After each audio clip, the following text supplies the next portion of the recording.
Hello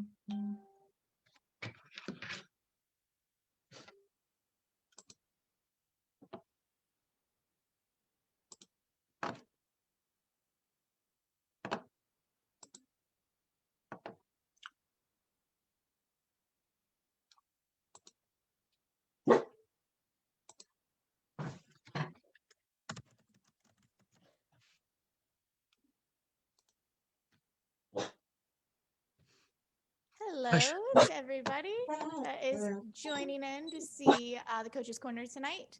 It is a new episode. We have a lovely guest, and I will not do the honors of introducing, but I would like to say a couple words.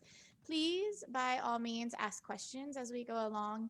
Some of the subject matter I think is probably new for at least me. So I imagine there will be some questions out there. That being said, I guess just pop them in the chat, and I will keep an eye on and pass them over. My little bit is done and taken care of. So, Your Grace, Duke Sean, if you wouldn't mind making some introductions. Delighted to. Good evening, everyone. Thanks again for joining us on the Coach's Corner.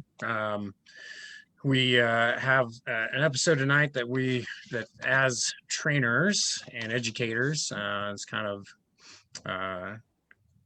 fun for us regarding evaluation and analysis and some of the tools that we use to get an understanding of how well somebody understands our sport, and to give us an idea about where they are on their path, and how to give them a better roadmap for their future, to understand our sport better.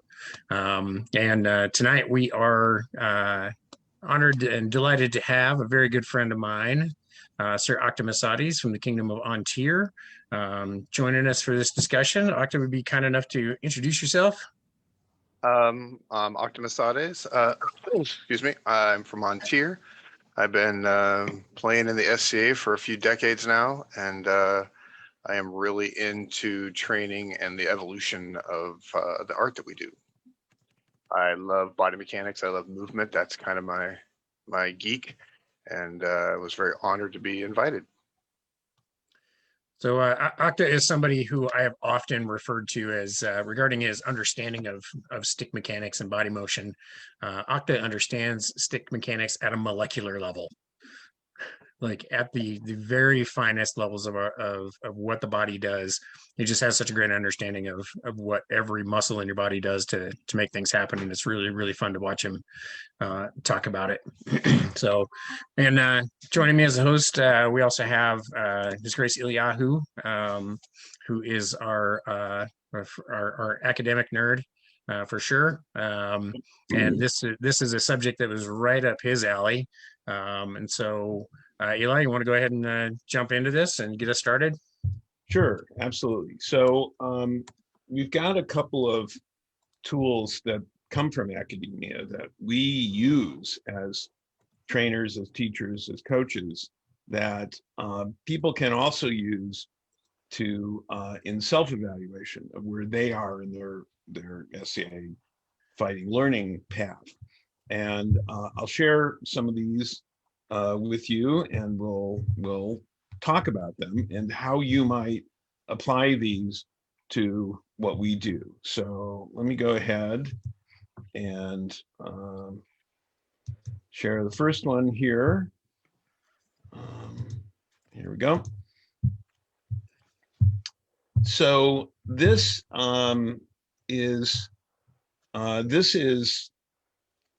from Gardner's Learning Styles, or something happened to the video there. Is it not there? Hang on a second. There it is. Is it there? There, it's back. Okay. Little glitch. So this is from Gardner's Learning Styles and Intelligences, and I've put intelligences in quotations because it's debated whether it's correct, but this is a useful tool for thinking about how we each learn and how the students we're teaching learn. And people aren't generally a single one of these learning styles. Everybody's a combination. It's a matter of degree. So, for example, the first one, spatial visual. Can you, or can your student in fighting can you describe something to them, and they can close their eyes and they can visualize the correct form and correct movement and correct mechanics of their body and their sword and what they're doing. That ability to visualize and have in your mind's eye, not everybody can do that. It's important to understand if your student can visualize, if you can visualize, because that's one tool that you can use. Does it help to have things written down? I've had a squire who's since been knighted who would, every time he got training from another knight, I would tell him to write down what they said, and then I would go over his notes with him to help interpret what that meant, because he was very good with the written word. I had a student many years ago who's a musician, and I applied the principles of syncopation in music to the idea of rhythm and understanding your opponent's rhythm and breaking that rhythm. Bodily or kinesthetic learning, does somebody actually learn through moving? Well, if you don't, it's not that learning SCA fighting is impossible, but it's certainly a challenge, and it takes lots of repetitions for your body to learn things. Some people do better learning outdoors than inside. That's the type of learning they do. Some people are empathetic enough to pick up on the cues that they're the tells of what their opponent is doing, but not everybody is. Some people are very deeply introspective and need to figure out for themselves how they're doing.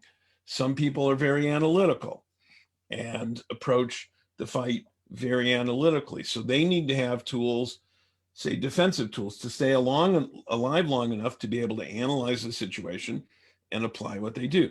And then some people take a very philosophical approach to what we do, and they want to know not only the mechanics, and not only the reasons why, but the meaning of it all.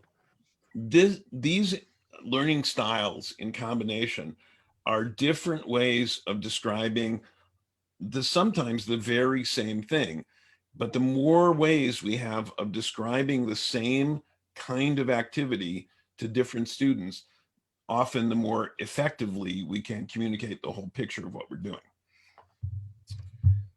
Yeah, I think this is the Gardner's model is an expansion on what we know as the VAC model, the visual, audio, and kinesthetic. I mean, we generally recognize those as the most common learning models that we use. But this is an expanded version of it that really kind of goes into some of the other ways that people learn. I don't know, Octa strikes me as definitely the existential learning type. I could see spreading out across here, because sometimes I'm very much the body. If I'm trying to work out why something doesn't, for me, it's how it feels. If I can feel it, I can reproduce it. If I see it, I can work on it. But until I feel it, I tend to have a hard time. It gets glitchy. Yeah, and I'm definitely a kinesthetic learner. I have to do it, and I have to do it wrong a lot to begin with, and until my body figures out what it takes. But once you're right, once I feel it, and I know what it is, Yes. then I can teach it verbally. I can tell somebody else how to get to what I had to feel my body doing to understand it. So, and I think sometimes that goes from a kinesthetic to where, okay, I figured out how this footwork interacts with this sword technique. And then it can go more to an existential. Wow, now what else can I feel from that mechanic? What else does that produce? And I think I've always been a combination of logical and spatial visual in terms of how I process what's going on and how I visualize what's going on, with a certain amount of interpersonal thrown in. Some I've never worked out the exact percentages, but some amount of that, so I can read other people's cues. And so this has meant for me in my own fighting that I'm trying to analyze what my opponent's doing, and so that I can take advantage of that.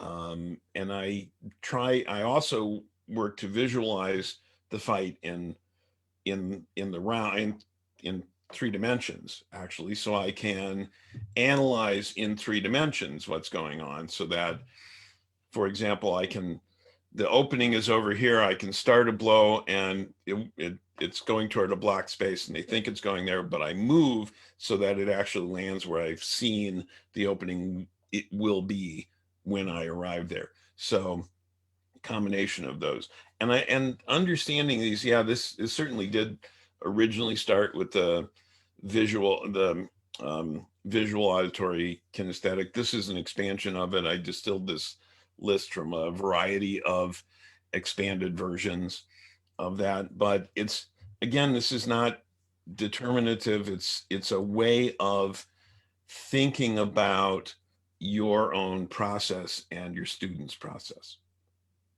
Yeah, exactly. It's these are one of the tools we have to to better understand how your student learns and how you learn yourself, and how you're gonna see the fight, to be able to break down not just when we talk about analyzing fighting, we will use like video review to look at the very physical, what happened in the fight sort of stuff.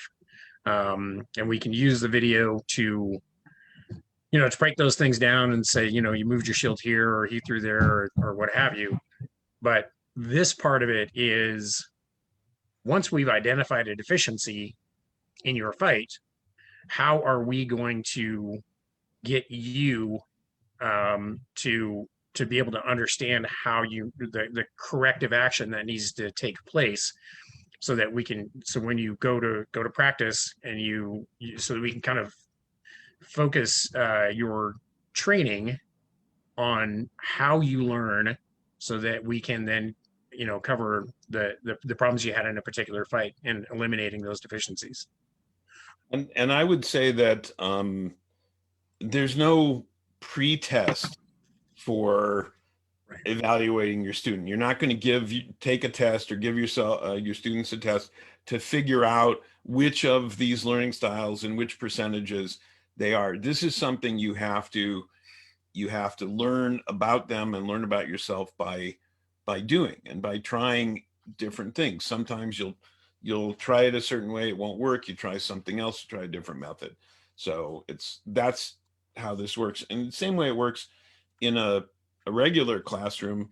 I can't administer learning styles evaluation to students before the class begins. So I provide, as a teacher in a classroom, I provide information in as many different ways that students can absorb it and can learn it as possible, because I just don't know. So try these things, try as many of these things as you can, and you'll see what works, and then you can keep expanding on that.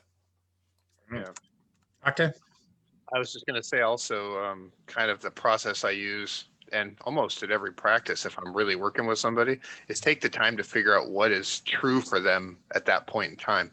People's physicality, did they have a bad day at work? All these things can play to what kind of a learner they are at any given time. And it's important to reevaluate, just like in your fighting, what's true right now? What's the honest part of it? I've worked with people to where you've tried to talk them through a mechanic, and at one point he just stopped. I took my gloves off. I told them to put up their hands.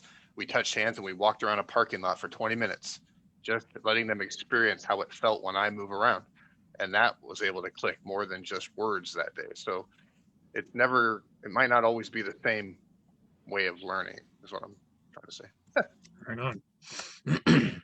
All right, so I think we're going to move on to the next portion of this.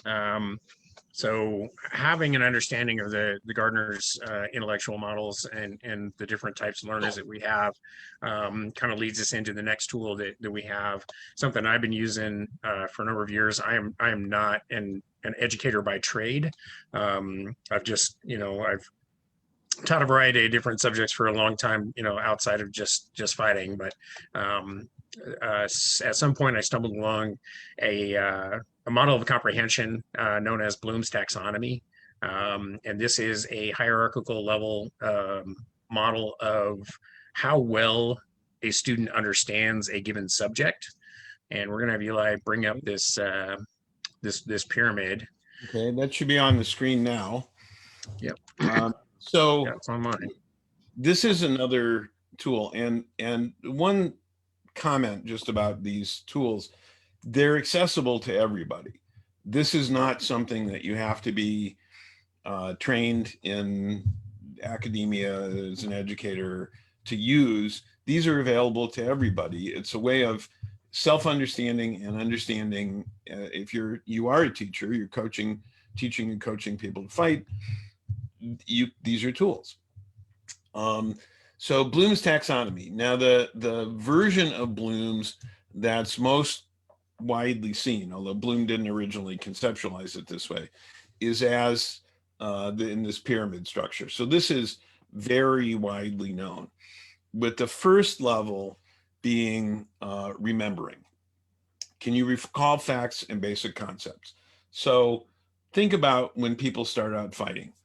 Here's what you wear, here's how you stand, here's what's going on, here's when it's good, here's when it's not, this is a helmet, this goes on your head. It's the recall facts and basic concepts. Now what you decide those basics are, and those initial concepts, and what people can remember from that, those are decisions in the learning process.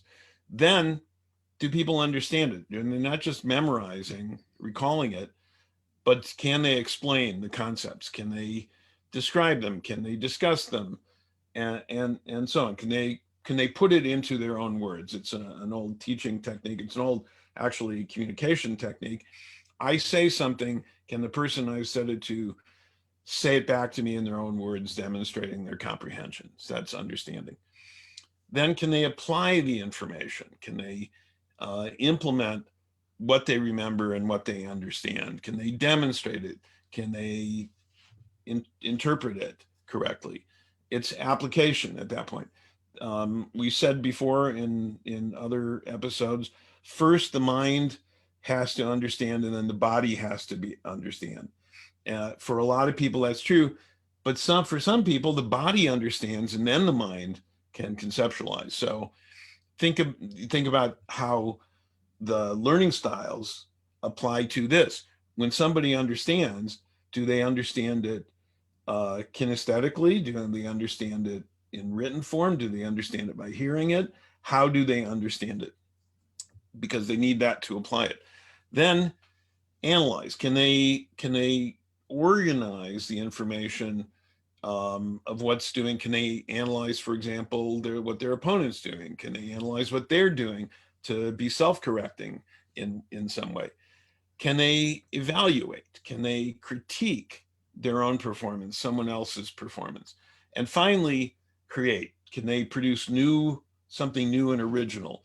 And the very best practitioners of our martial sport have all they've all synthesized many different systems of fighting and added their own elements and created something that's clearly identifiable as theirs. And that's at that level.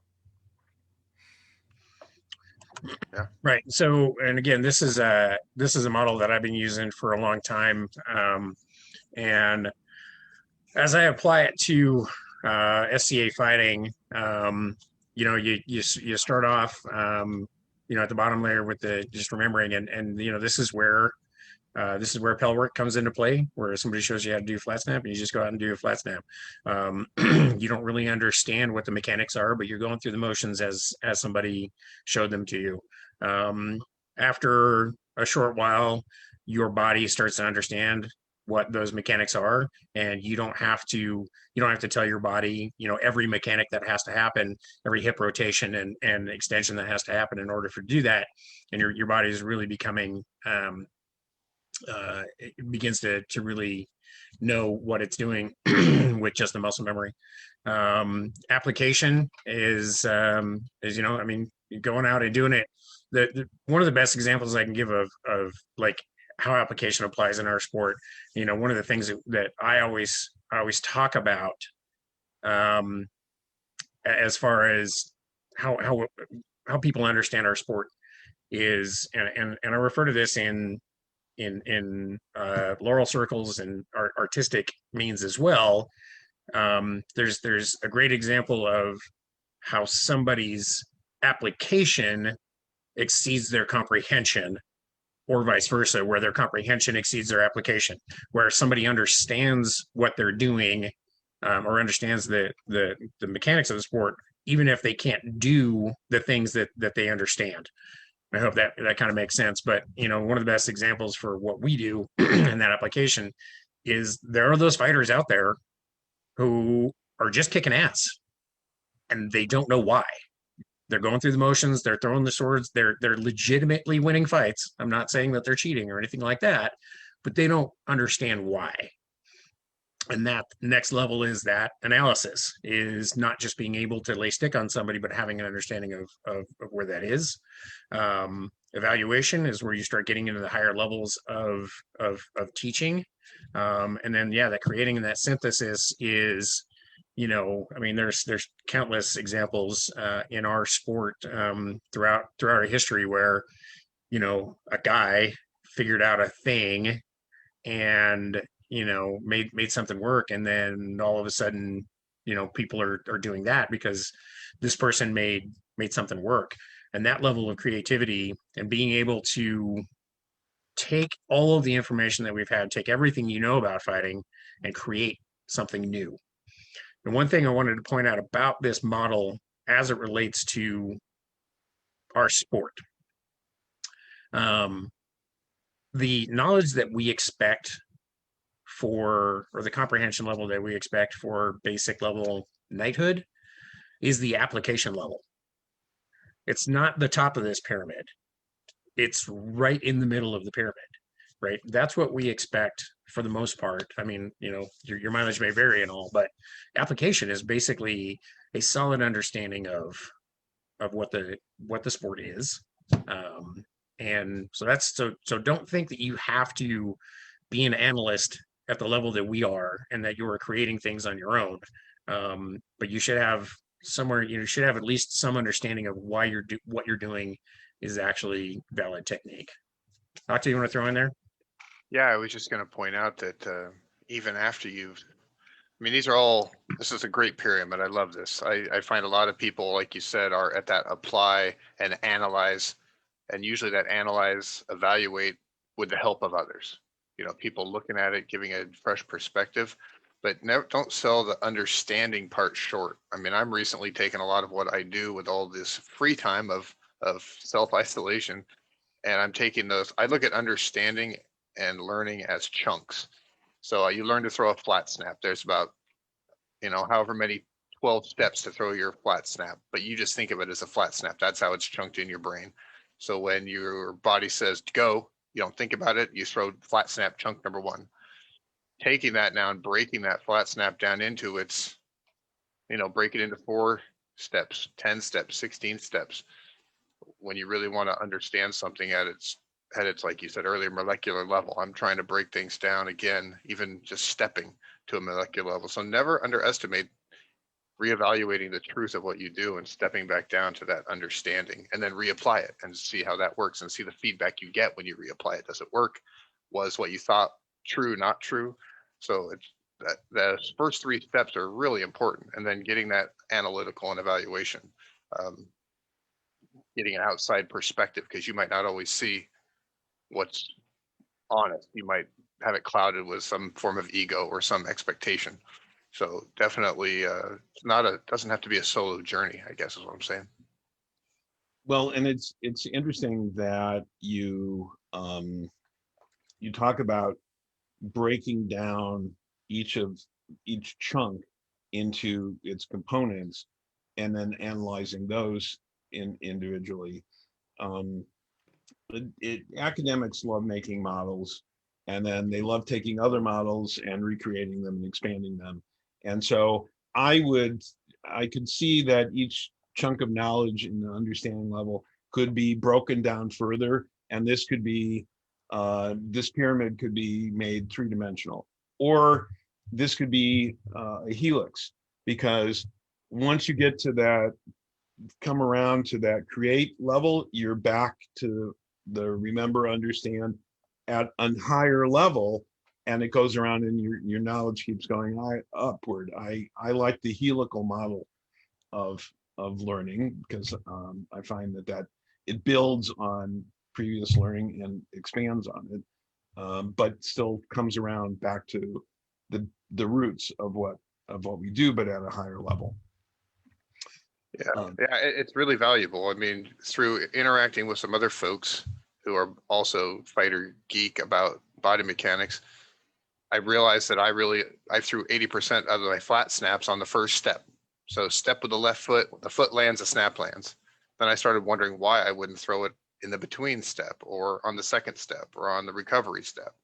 So it's allowed me to increase my repertoire by 4 different timings or lines that I was never throwing before. So I think it's also interesting that you talked about breaking down the steps, because I've got another chart for that, and we can go to that, because I think that might be Yeah, let's go ahead and do that. Okay, so here we go. So this is another expansion of the taxonomy that deals with cognitive processes, which you're mostly talking about. Remember, though, when you apply learning styles to this, some of these processes are done not just analytically, some they're spatial visual, some are kinesthetic. There are different ways that people have of processing this, but they identify this as going from lower order thinking skills to higher order, which we talked about in the pyramid. So at the beginning, what does remembering constitute? Well, can you recognize things and can you recall them? So can you, if somebody has identified for you a flat snap, to use your example, can you recall what that means and can you recognize it when you see it? Then understanding is interpreting, exemplifying or illustrating something, classifying things. So how many different types of, well, how would you classify? Forehand blows, offside blows, rising blows, feints, misdirections, leg blows, wraps, how many different thrusts, feints, so is a whole category. How many different ways of classifying? Can you summarize something? So can you explain it back to somebody, but in your own words? Can you extrapolate from something? And that's kind of what you were talking about when you said, well, I always stepped on my left foot when doing this. You've analyzed that. Can you extrapolate now a means by which you can do it moving the other way? Can you compare this with other things you're doing, things other people are doing? Can you explain this in a way that is relevant in a structured way? Then can you apply it? Can you carry it out? Can you use these skills? Then it moves into analysis. Can you differentiate between different aspects? Can you focus on what's happening? Can you select the most relevant piece of information? Can you organize information? Can you deconstruct it, very much as you're talking about doing in deconstructing your own chunked knowledge? then evaluation, critiquing, checking, getting feedback, giving feedback, critiquing what's going on, and then creating. Can you design, generate, produce, plan something new out of everything that has happened before and from all the different sources of information? So this is referred to as the cognitive process cognitive process dimension. And by the way, this is shareable under the Creative Commons license, just to let you know. Besides, the SCA is a nonprofit international or international nonprofit organization, so we're allowed to share content for learning, just to let everybody know in case they were worried about copyright violation. Necessary disclaimer. So from the educator. Yeah, sorry. That's and former designer and Yeah. director who had to make sure everything was copyright. That's our legal department. There you Yeah. go. Well, and I think what you're saying about, you know, the learning and breaking things down is that when you're out there fighting, and big mind or your lizard brain or whatever you want to call that little part of you that's done that blow or that series of mechanics 1,000 times, it just uses that chunk. So if you can break those chunks apart and then reassemble them in different ways, now you're back to the larger chunks that you can utilize instantly, but you've created new paths, you've created more tools. So in that creating part, you can go right from that understanding, apply, analyze to, oh, look, I can create this, I can throw this shot. You know, the whens and the whys are almost more important at a certain level than the what you throw. You can kill somebody with a flat snap every fight if you know when, why, and you can put them there, right? If you can get the line and the time. So yeah, we talk about the why a lot on the show, and one of the things about that I'd like to point out about this too is, you know, looking at this, especially looking at this the way this model is laid out here, with lower order thinking skills and higher order thinking skills. That is definitely the case where this is increasing levels of comprehension and increasing levels of understanding. But keep in mind too that this is not a straight line up and then you get to the create level and then you're all done. You can, once you have the highest level of understanding that you're capable of at that time, you know, even with just, you know, again, just flat snap, you know, you get to the point where your body just knows how to do a flat snap and you know when to do it and all that.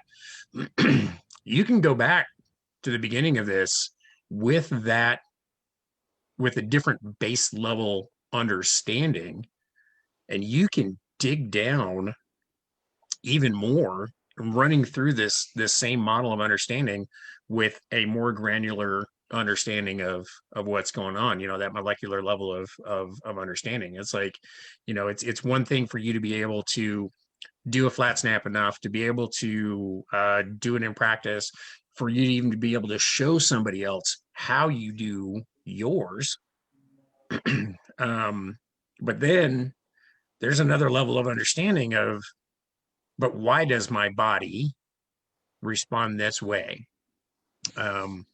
You know, I know for me, part of the way that I teach stick mechanics comes from the fact that there was a point at which I realized that my body, my right arm doesn't know what it's like to not know how to throw a flat snap. So in order to understand how to teach that better, I started teaching my left hand how to do stick mechanics. And that forced me to really evaluate what every part of my body was doing to generate motion, to get the stick moving where it needed to be. And, you know, and there was a lot of going back and forth with the right and the left hand. When I couldn't do it with the left hand, I'm like, okay, well, what does my body do over here?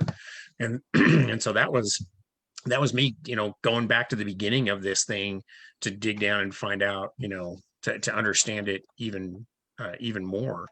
And that's one of the things that we can do is, you know, like Eli was saying, it's more helical, you know, it's more cyclical, you know, that there's there's always another level of understanding that you can dig down into this.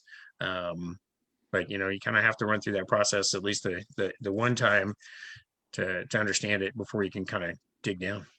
And I'll plug my my favorite phrase or 2 words that should start this whole learning process. Doesn't matter if you're never put on a kit or you've been king a billion times, it's beginner's mind. Being open to a beginner's mind, you know, whether you're teaching, you can learn, whether you're learning, having that open mind and just deliberately telling yourself that, to get rid of any preconceptions that will be lies to what you're trying to get to, finding that new feeling. It's so awesome to learn and be the new guy. I love being the new guy at stuff. I love learning fencing because I was new again and my hands had to learn all over again. So that's my plug. Yeah, that's definitely one of the things that keeps us going is constantly finding the new stuff, because you know, and some of it is what's old is new again. But that's really what keeps us going, is just keep coming back around to it. Eli, you had something? Yeah, there's one area where I would disagree with you slightly, Don, is that you said the application level is really the level at which knighthood begins. And I've seen people who can apply. I want to just clarify that a little bit for the way at least I look at it. There are people who can apply lots of techniques, but the analogy I use is that it's like somebody who has a bag of all the best woodworking tools, and they go up to a pile of wood and they just dump them out on the pile of wood. They're not making a chair. You have to apply, not just know how to use the individual tools, you have to be able to apply them in the right order at the right time. So I say that for me, the beginning level of knightly prowess is that somebody not only has these range of tools, but they understand that the fight is about controlling the fight. And so they apply their tools at the right time, in the right way, in the right order to effect the result. And that's the distinction I would make about in that application. I think the level of knighthood is, for me, the entry level is moving into that analysis level enough so that they're not just dumping all their tools onto their opponent. Yeah, and that's what I was saying earlier too. You know, there's a difference between the guy who's just kicking ass and winning fights, and somebody who actually understands why they're doing that. So yeah, it's definitely the analysis becomes a part of that. But I think my greater point there was it's you don't have to reach the top of the pyramid. You know, we're not asking for a complete level of understanding. You know, I often tell people, you know, when somebody freshly gets knighted, you know, I'll tell people, you know, congratulations, you have proven that you are capable of learning our sport. Yep. And that's it. You know, you're not some godlike fighter, and you shouldn't have to be to get knighted, to have that level of prowess. It should be entry level. There should be, you know, just as with any other martial art, where, you know, the black belt is the beginning of your learning. Ours should very much be the same way, and we shouldn't expect the level of creativity and analysis and evaluation that the three of us have in order for somebody to get knighted. So yeah, it's somewhere in that application and analysis, and you'll find people that have better analyze it better, or have and again, that goes back to that difference between your comprehension exceeds your application.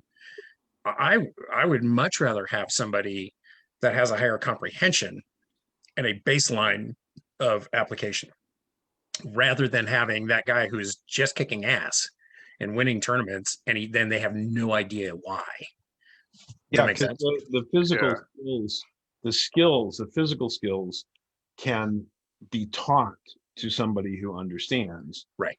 The Right. understanding is hard to teach to somebody who's kicking ass, because why, and I've seen this before, so, well, I'm doing well, why do I need to understand this?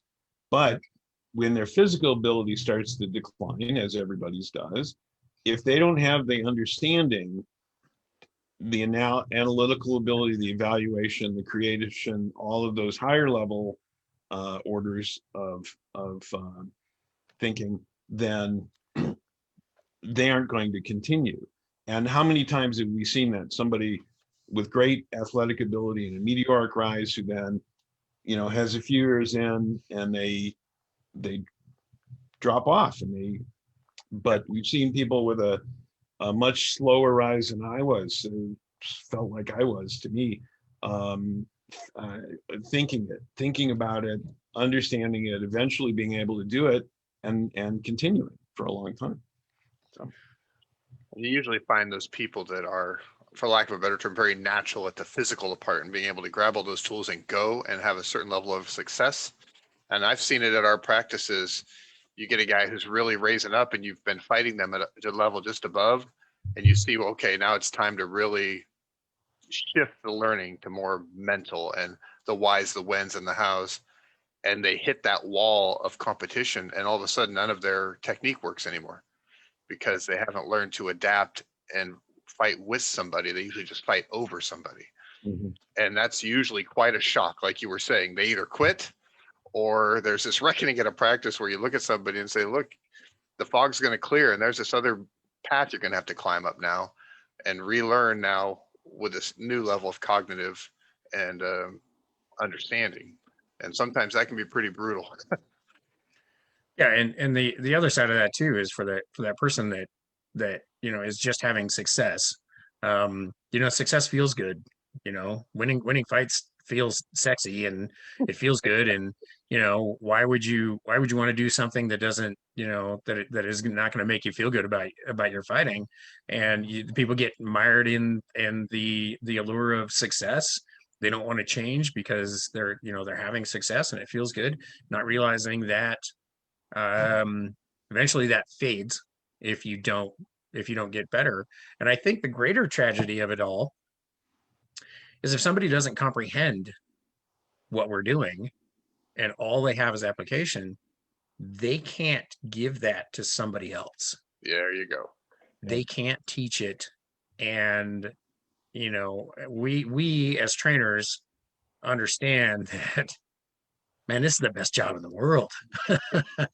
Being able to give these skills to somebody else and watching somebody become successful with the tools that you give them, talk about feeling good, talk about feeling sexy, that there's no better job in the world. And then getting that phone call or that text message that says, hey, I just won this tournament that I've been working on and thanks for your help. So that's the bigger tragedy, is somebody that is just doing application, they can't pass that on, and the evolution of our sport suffers for that. Yeah. So go ahead. No, yeah, I agree. I'm actually teaching in the classroom. That's also the best part of that, is when I get emails or letters from former students telling me of their success. And I know in the Middle Ages there were sword masters who each had their own school, and they were very jealous about guarding their techniques. We share freely, and that's part of at least part of my nightly oath was to give freely of my knowledge and ability to the best of my ability. And I think it's very rewarding, but learning how to teach is a skill too. So we talked a little bit, we had an episode of lessons from the classroom for coaches. Learning how to teach is another process. And so when you're looking at these tools we're talking about, it's not just applying them to yourself or applying them to your students in the realm of fighting, it's also learning how to teach. What's your level of knowledge of teaching methodology? Can you do it effectively? Can you coach people? Can you help them? Can you analyze what they're doing and explain it to them in a variety of ways so that they get it? And so just to be, teaching and coaching are also skills. Well, and I think just one thing, just sort of bring up and get your guys' take on as well, is a question that I get an awful lot of time as a instructor or teacher is people say, how do you teach ferocity, or how do you teach passion? How do you teach, it's that thing you see that somebody has it just by hearing the fight. Might not even have to watch the fight, but you have to stop then and watch that fight because somebody is bringing such grace and power and passion to their fighting. And what are your takes on that? It's a hard one, isn't it? Well, the first thing I would want to know is, because you use several words there as synonyms or nearly, Yeah. passion and power and ferocity and enthusiasm, and for me they all have somewhat different shades of meaning. Passion, or joie de combat, is an internal, for me, thing. And how do you teach that? I don't know that you teach that as much as maybe open the door and let people discover that for themselves. In a lot of ways, that's one theory of teaching, that we're not actually teaching anybody anything. We're actually opening the door and allowing them to learn it, or helping them to learn it for themselves. Ferocity is a question. How do you, somebody who merely goes out there very intensely at a fast pace, that might be considered ferocious, but that's not necessarily, that's enthusiasm, but it's not necessarily effective. But it could be. I've chosen to do that in an unexpected way and overwhelm my opponent because I knew they weren't expecting it. But it's a tool. But when I talk about ferocity, it's like, that's why it's hard to define. It's moving with passion, moving with that purpose, using your own. It's like kind of when you emote a certain feeling onto your opponent, where they can feel whether you're being gentle and standing back, or you're emoting this aggressiveness, and it's using your intent, placing your intent in the fight. I find a lot of times people have a hard time talking about that, and I try and say, okay, well, you have an art that you love, and I might get somebody who really enjoys playing a musical instrument. Okay, when you play that and it feels just so right, and like you bringing people to tears, or you're into it, you got to tap into that in your fighting. Now, how do you get there with the stick and the shield or the spear or whatever you're fighting with? So I try and reference other things, but sometimes it's a very personal journey, I find, and just trying to steer people in the right direction, like you said. That's a really good analogy to explain what you're talking about. And I think that people have those things, those experiences where they become what they're doing, where the time, their sense of time changes, and they are totally absorbed in what they're doing.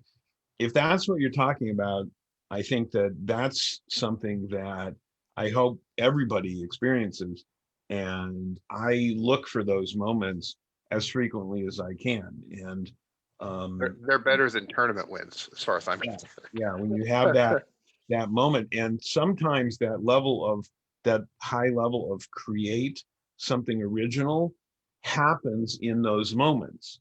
When you've done everything and you have to create something new, or you can think of it as improvisation. You're creating something new in the moment because you need to. It's driven by necessity sometimes. So one way to get some people there is to push them to the limits of their ability so that they have to stretch beyond that. And sometimes that works. Yeah, I think, Octa, you've heard me talk about the offensive mindset. And I think for me, what you're talking about, when you're talking about finding levels of ferocity and imposing your will and that sort of stuff. I don't really like to look at it as a lot of people want to talk about it as I'm going to impose my will. I'm going to make certain things happen. Well, for me, I found that it's a lot easier to get somebody to do what they want to do than to get them to do what you want them to do. And so forcing your will and making a fight go a certain direction kind of depends on them going along with that. But if you can find out some of the things they want to do and you can kind of follow along with that, you make them go where they want to go anyway. And then you punish them for their, for their tendencies. But that offensive.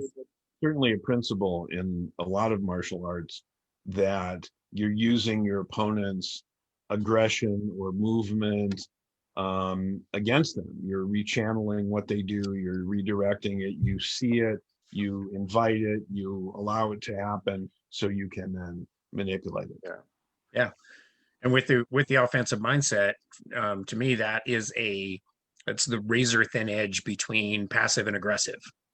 And in order to understand what that edge is, you have to experience the extremes of passive and aggressive.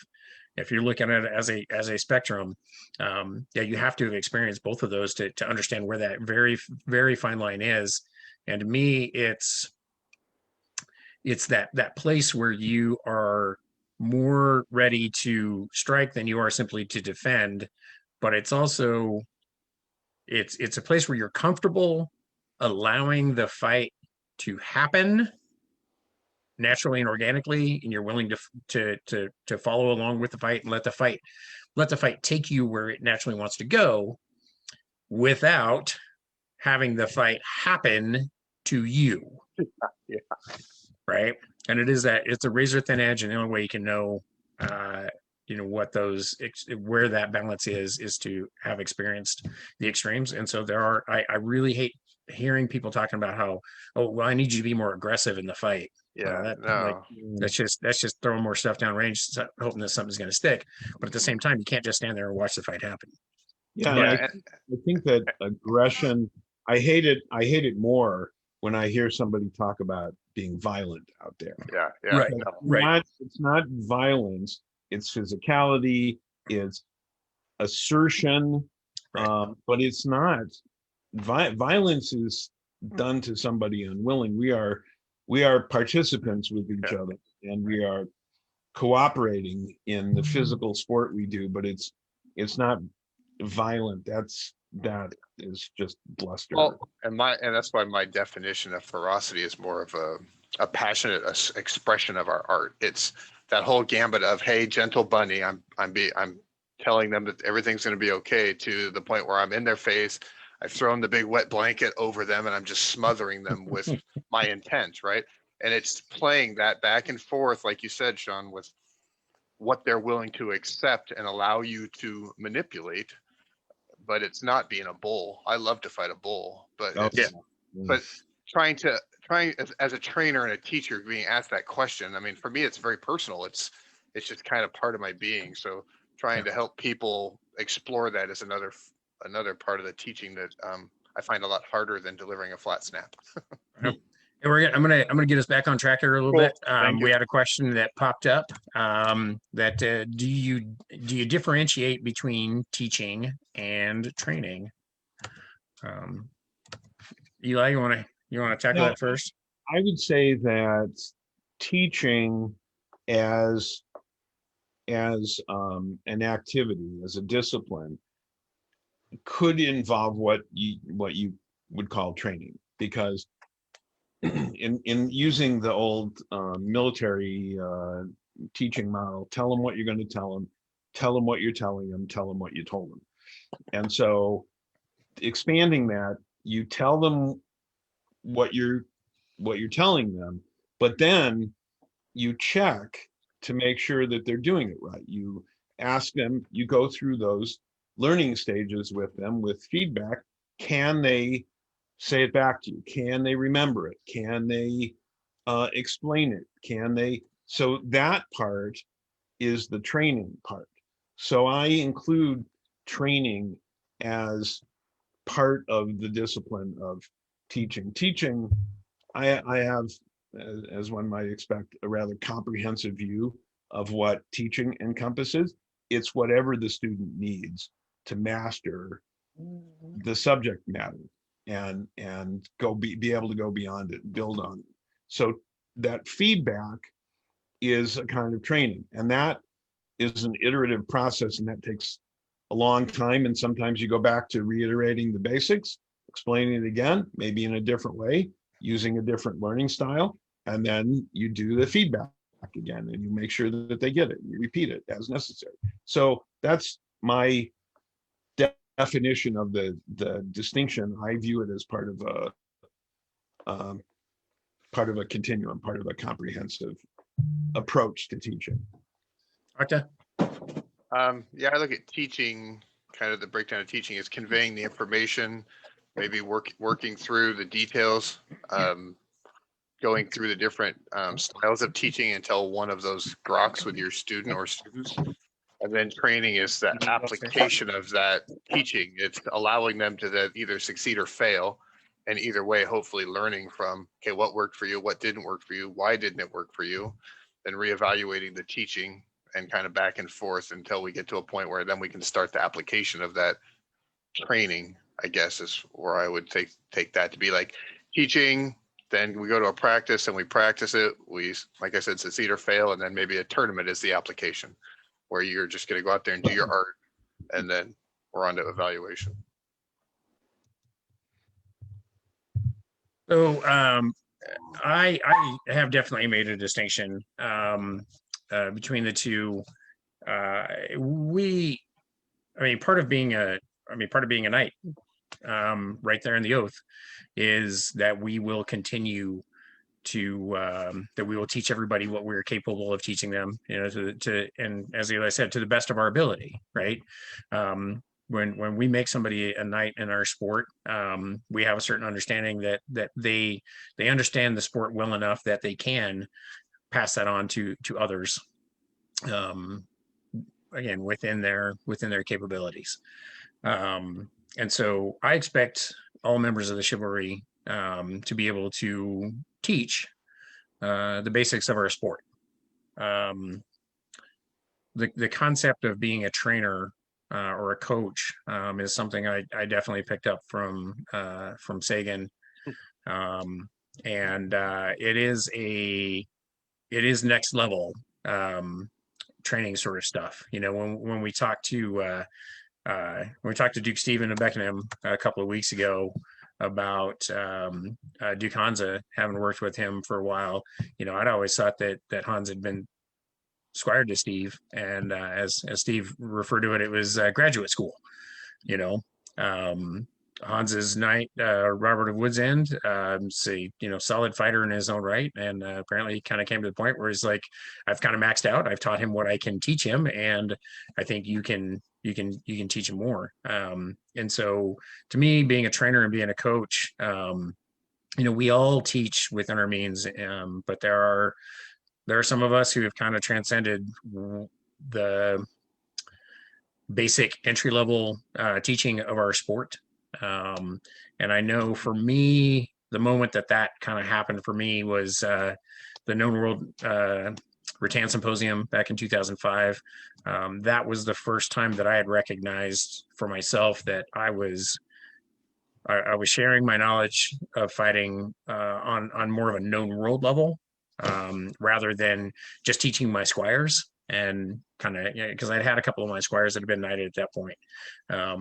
But this was the point where I really kind of transcended just what we expect of teaching from any member of the chivalry.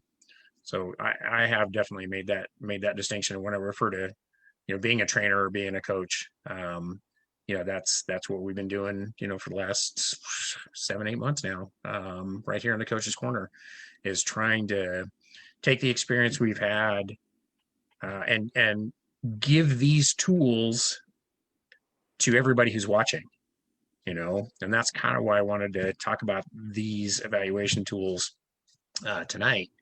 Was these are tools that I use on a regular basis, and I think if we make these available as more entry-level tools, or people have at least a basic concept of Bloom's taxonomy and Gardner's learning models, I think that makes our sport better.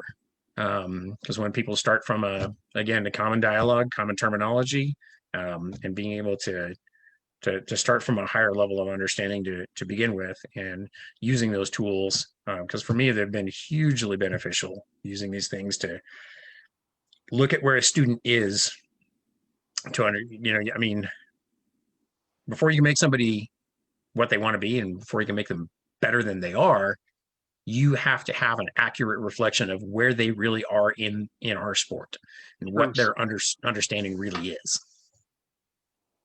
People can only grow from where they're starting. So understanding where people are starting from is one of the challenges. A lot of what we teach in our sport is taught on an individual basis. So there's the ability to essentially analyze and understand where someone is. It's much harder if you're teaching a group of people to understand where everybody is, and that can be a challenge. But most of what we do is done on a one-to-one basis, which has some disadvantages. It's slower, but it has some advantages because it can be more effective.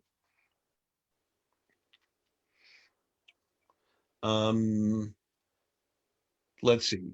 We've got the other two diagrams. Should I just go to the last one, maybe? Sean? Let's see. I was muted. Yeah. Yeah, let's look at let's first look at the four cognitive. The knowledge dimension. Yeah, let's do an intro on that real quick before we get into the. Okay. Yeah, because that explains something. Deep end. So let me share that one. Okay.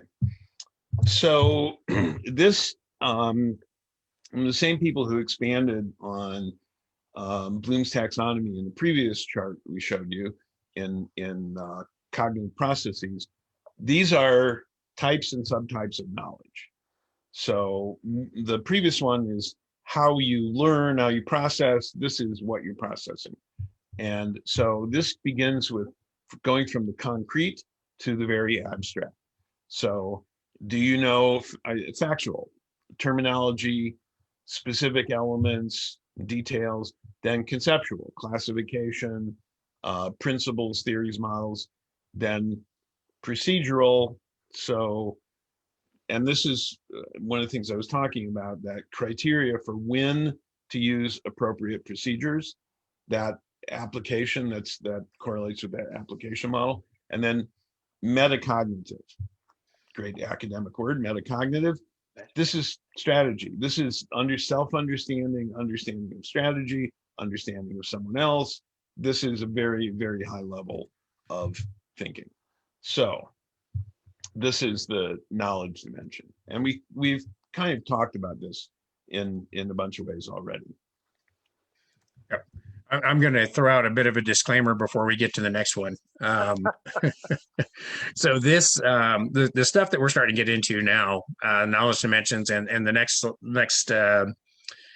model that we're going to show you, this is a really, really, really deep dive in this type of understanding of these models of understanding. And we wanted to show you these things so that you kind of have a visual image of where you can take this for your level of understanding as a trainer and as a coach. But understand too that there's no test at the end of this. We don't expect you to remember all of this. We mostly just wanted to be able to I mean, again, these are things that as trainers and coaches, we use these models a lot. We think about the teaching of our sport at this level, and we wanted to introduce you to those things, but don't get too wrapped around the axle about, especially if you're a newer knight or even upper level unbelt who's, you're in a position where you are the trainer at your practice, don't think that you have to have a full, complete understanding of these models that we're talking about. We really just wanted to introduce you to these concepts. We encourage you to look at these more, investigate them, go out on the interwebs, look up these things, just get a better understanding of the levels of comprehension and how you get there and how you get somebody else there. We'll post these. We'll post these graphics so people can look at them later. But as Sean was saying, we're really getting deep, starting to get very deep into this, getting deep at a high level, okay. But I found it beneficial to give students an idea of how far they can go. And if people are students of the teaching of fighting, then I think it's beneficial for them to have at least an awareness that there are conceptual models that actually can be applied to what they're doing and at a very high level as they continue to grow in teaching the art and as the art continues to grow. And my 2 cents is, the more you teach with a beginner's mind, their students will teach you back, and you will go farther and farther towards that metacognitive process as you understand yourself. And the more you understand yourself, because you have to be able to replicate and teach it, the more you can start understanding your students, the more you can start understanding your opponents. And now fighting's a whole different learning platform. You're not working on a flat snap. You're working on why or when is my opponent's foot going to turn? Are they going to try and spin on me? Or, it's all these little things you pick up that you never even thought of before. Yeah, we could do a whole class just on reading your opponent's tells. Yeah. Actually, that's kind of That'd be fun.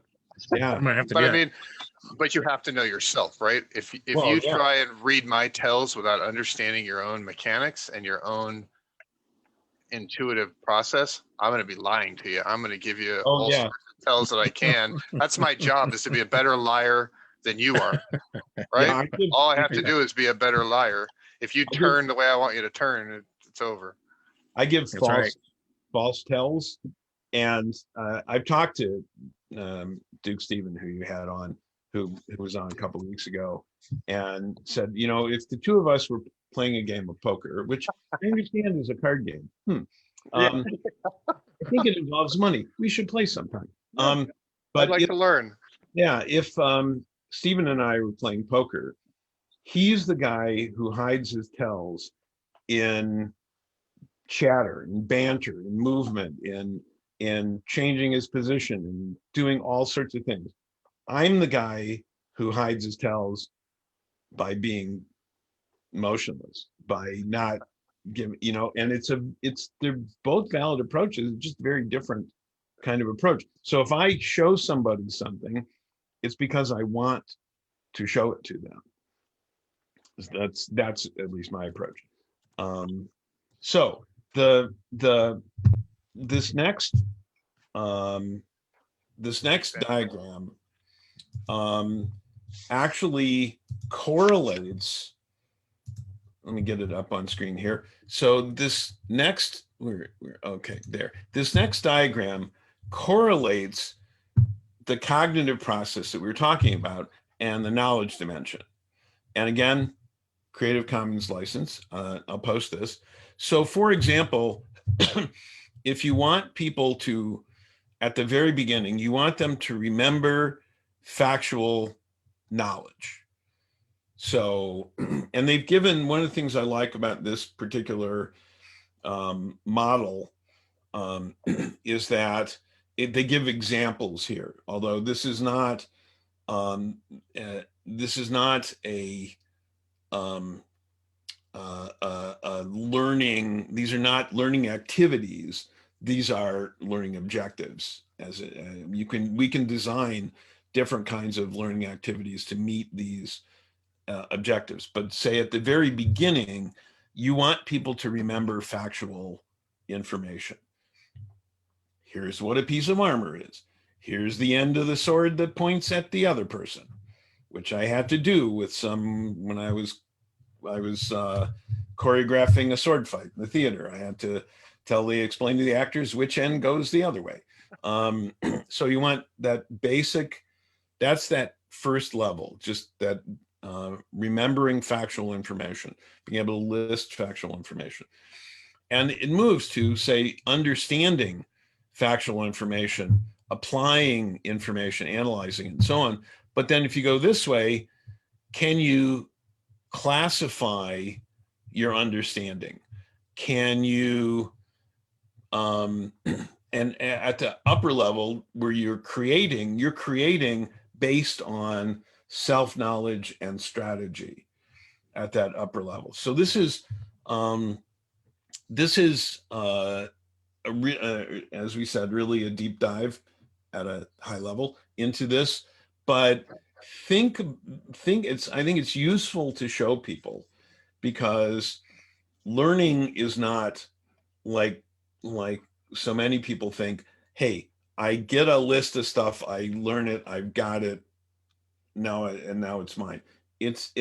Learning is not an action, it's a process. It's not a noun, it's a verb.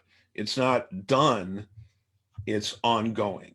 And I think this shows the levels that wherever you think you are, there's always more. There's always another level. There's always something higher. And not only in the fighting art, but also in teaching. Yep. Octa? Oh, it's a great way to kind of cross-reference and help people understand how to stack these things. And I just can't overemphasize always looking at what you're doing. And if you can't figure out something new, go teach it. Let the new people teach you what new things you need to go look for. Somebody will inevitably ask you a great question, and it'll send you down a rabbit hole. I have a few friends that we banter back and forth with, well, why did you do this? And that opens up a whole new learning course. Because the immediate answer is, I don't know. Yeah, then you walk out to the Pell while we're on Zoom and we start to walk through it. And then somebody will walk through something and like, oh, I didn't notice you pointed your foot that way. Let me try. Oh, hey, that's kind of neat. Okay, I do that. How does my weight shift when I do that? Oh, let's go learn about all that. So these things will up and down the steps here. Yeah, that's one of the things that I talk about when we I do a class on fighting and evaluation and analysis.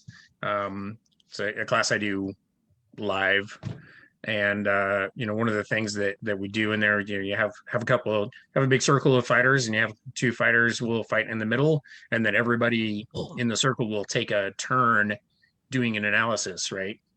And and we'll have a wide spectrum of fighting abilities, right?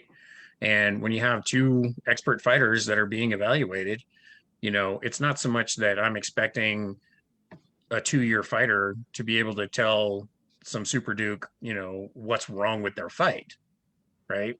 But the whole point is being able to have that newer fighter looking at some of the really good fighting and making the attempt, just try to analyze it, try to pay attention to what's going on.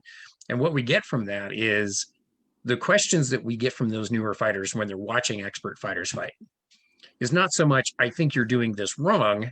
It's more, why are you doing that thing? And that forces those expert fighters to evaluate, in fact, why they are doing that thing. And that's what makes you go back and say, to look into that deeper. And you can use this model to really get an understanding of how well you understand that concept, and break this all down and start at the beginning and list out what it is you're doing and why you're doing it, and then build up from there. So, and Yeah, just go ahead. just so people realize, the examples that are in here are not necessarily directly applicable, but they're conceptually applicable, except this center one where it says it's the intersection of apply as a cognitive process and conceptual knowledge. It's provide advice to novices. And I think that that's really telling that, Yeah. and that fits. Right there in the middle of the Yeah. model of comprehension Yeah, is sharing what you have. exactly. I would just take away the word novices. Yeah, It's like Sean was saying. I mean, the perfect thing is the high-end fighters in your scenario get kind of what am I trying to say? Unclouded feedback. They get novice feedback, which is great. Right. It's like a kid asking you a question with a very pure nature. Plus, it teaches that person to not just evaluate their fighting, but to be able to see a high-level movement mechanic technique that they might never throw at their level, and go, "Oh wow, how?" And think about it. and Yeah. so people should It's raw data. You're getting it. Yeah. You're getting it very raw and unfiltered. Sorry, Eli, go ahead. people should understand that each of us, when we lose, I go to my opponent and I say, "What? Tell me from your perspective what happened. This is what I thought, but then you did something that worked. Help me understand what you did." And I know that many times when I have say I've won a fight, I'll say to my opponent, "Do you know what happened there?" And they'll tell me what they think happened. It's not correct. And so I think that's that kind of feedback in the moment that requires an openness and an honestness in terms of sharing. And I think we've all done that with somebody who's would be in any other sport considered a competitor. We are helping each other and helping each other learn and grow. And I think that's actually unique and a really terrific thing. But say do you know what I did? Well, you did this thing. Well, no, actually you're missing a couple of things by how it got there. And I think that being able to analyze that and give that kind of information is important. Yeah, and it's important. If you get better, I get better. Exactly. Yeah, right on. Well, we're getting close to the top of the hour here, so we're gonna wrap up a little bit. So Eli, you got any final thoughts for us? So these couple of models of Gardner's learning styles and its evolution, and Bloom's taxonomy and its evolution. Like I said, academics love making models and other academics like changing them, but they're all useful ways of understanding. And these are tools that we have all used to apply to our teaching. I said before, it's not, if you want to be a great coach, teacher, trainer, however you care to define it, it's not simply about teaching somebody to emulate what you do without understanding. It's about teaching the understanding so somebody can be the best of who they are. And these are tools to help people do that, learning in fighting, but also learning in teaching. Well, Doctor? No, these are great tools. I would say in order to use these tools to their best advantage is to always have the right mindset. Beginner's mind, both as a teacher, trainer, and as a student, and honesty with yourself, about yourself, and help other people find truths when they're operating. The worst thing is to learn something with a false foundation and have it fall apart. So those are the big things when I'm trying to teach and learn that I try and focus on. Yeah, as trainers, we've said it a lot that these are the tools that we use. And the thing that I want to emphasize on this is you don't have to have won a dozen crowns to be able to teach somebody. You don't have to have won any crowns to be able to teach somebody. You don't even have to be a knight to teach somebody. I had a conversation with one of my squires recently where she was being asked to teach. She's kind of in a remote area, and has kind of become one of the de facto teachers. And, when you're kind of thrust into that position, you don't, it's not something you really seek out. And, one of the things that I was telling her is just help where you can, teach what you know, defer to more experienced trainers for the things that you don't feel comfortable teaching, but teach what you know. Teach, whatever little you have that you can share with somebody else. Do that.